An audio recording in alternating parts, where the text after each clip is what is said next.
शुरू करेंगे तो हर दिन दलितों के ऊपर उत्पीड़न बढ़ता जा रहा है। हरियाणा में जिस तरीके से वाई पूर्ण के मामले में इस वक्त पूरा देश में उबाल है कि वाई पूर्ण के साथ जिस तरीके से जातीय भेदभाव हुआ, उनको मंदिर में नहीं जाने दिया गया, उन्हें जब उनके पिता की मृत्यु हुई तो वहां संस्कार पर नहीं जाने दिया। तो सोच सकते हैं कि जो आईपीएस लॉबी है वहां पर पढ़े लिखे एजुकेटेड अधिकारी हैं, जब वही उत्पीड़न कर रहे थे तो सरकार को चिट्ठी लिख करके शिकायत करने वाला वाई पूर्ण आज दुनिया छोड़ करके चला गया है।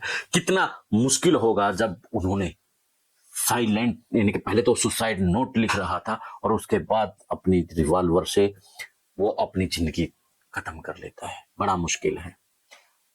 घर में धर्मपत्नी आईएएस है, खुद आईपीएस है, बेटी अमेरिका में पढ़ रही है और उसके बावजूद भी एक ऑफिसर के लिए सुसाइड करना कोई आसान बात नहीं होती दोस्तों। बाबा साहब भीमराव अंबेडकर ने बेशक से आरक्षण का प्रावधान किया, इनको अधिकार दिलवाए, लेकिन समाज में आज भी फैली नफरत जो जातीय जहर की है वो कम नहीं हो रही है। हर दिन कहीं ना कहीं से खबर मिल ही जाती है कि दलितों के साथ अत्याचार हुए हैं।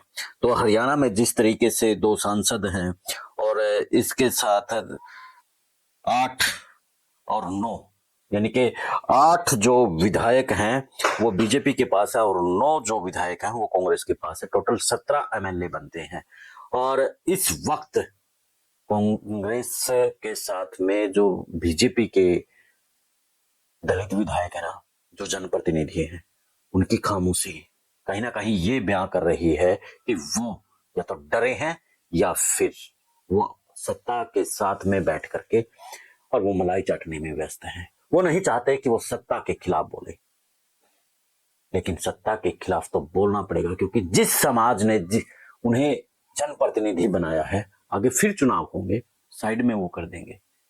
आज बीजेपी के पास जो विधायक हैं 8, अगर दलित विधायक इस बात को लेकर के सड़कों पर आ जाए कि हम अपने समाज के साथ हैं, बीजेपी जिस तरीके से दलितों के साथ कर रही है, उनकी सुनवाई नहीं कर रही है, तो ऐसे में हम उनसे दूर हो जाएंगे बीजेपी से।